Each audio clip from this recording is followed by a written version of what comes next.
Баршаңызға қайырлы күн достар, сіздермен Айша. Біз бүгін Корей халқының өте жақсы көретін салатын жасаймыз. Өте дәмді әрі тез дайындалатын болады. Сіздер де жасап көріңіздер. Достар, егер каналым ұнап жатса, тіркеліп, өз пікірлеріңіз жазып, жүрекшені басып кетіңіздер. Достар, енді сіздермен салаттың жасалу жолын бөлісе кетейін. Ең бірінші бізге керегі ет керек болады. Сиыр еті немесе қой еті. Менде ондай ет болмағандықтан жылқы еті пайдаландым. Сүрленген жылқы етін бізге керек. Осылай жылқы етті ұзын шалап тураймыз. Үстіне соевый соус құямыз. Дәмдеуіштер қосамыз. Енді қостым, тұз қостым және қара бұрыш қостым. Өздеріңіздің қалауларыңызбен қандай дәмдеуіштер бар, соны қосасыздар. Осылай қосып араластырамыз.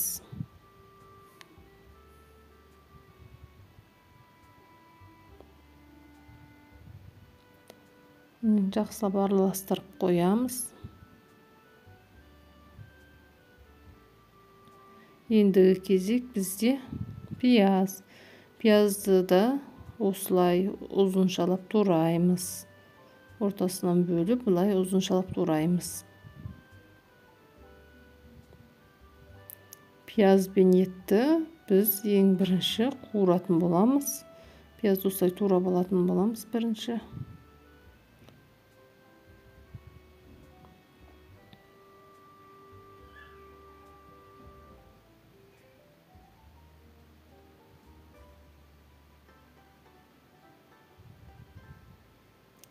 Содан соң табамызға май құйып, майымызды қызған соң үстінен пияз салатын боламыз. Пиязды қуырып алғаннан кейін қызартып,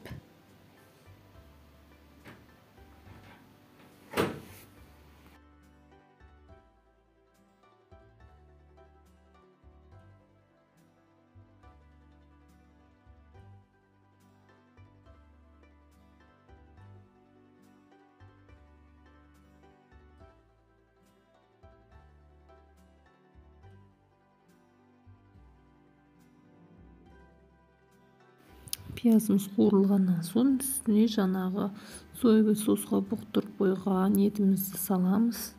Содан соң пиязбен бірге жақсылап қуыратын боламыз. Менікі жылқы еті болғаннан соң, жылқы етін білесіздер, ол асуға основной қолданылады. Сәл қаттылау болады, еще сүрленген бұл ет. Сол үшін мен бір жарты пиалайдай жылы су құйдым, ет піссін деп. Егер сиыр еті, қой еті болса, ол жақсы өз сөлімен, пияздың сөлімен піседі. Ондай етке су құймай қойсаңыздар болады. Мен жылқы еті болғаннан соң жарты жылы су құйдым.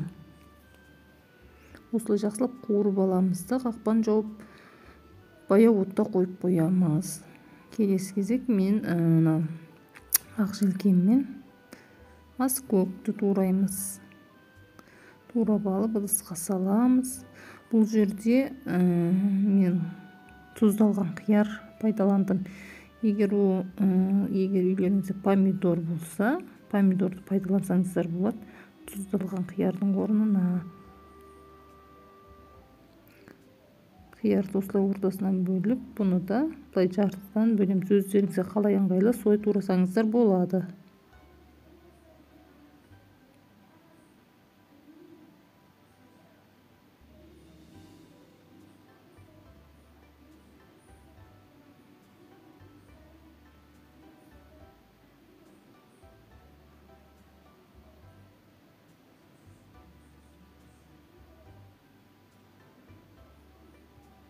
Помидормен де, тұздалған қиярмен де жасап көріңіздер.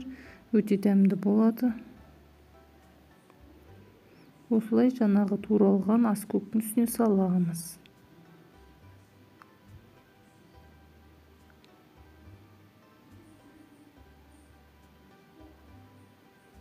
Келесі кезекте жаңағы қуырылған, өз бабымен суына бұқтырып пісілген етті қосамыз.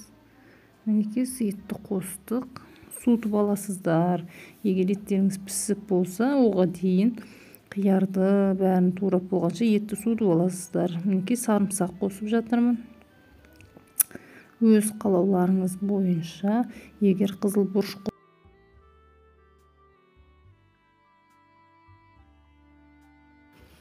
мінекей қара бұрыш қостым және аздаған қызыл бұрыш қостым. Өйткені балдарды жақсы көреді бұл салатты.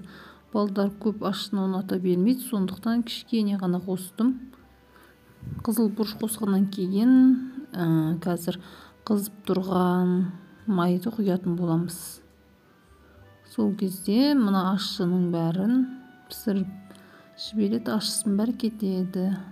Күйдірілген қызып тұрған майды құямыз.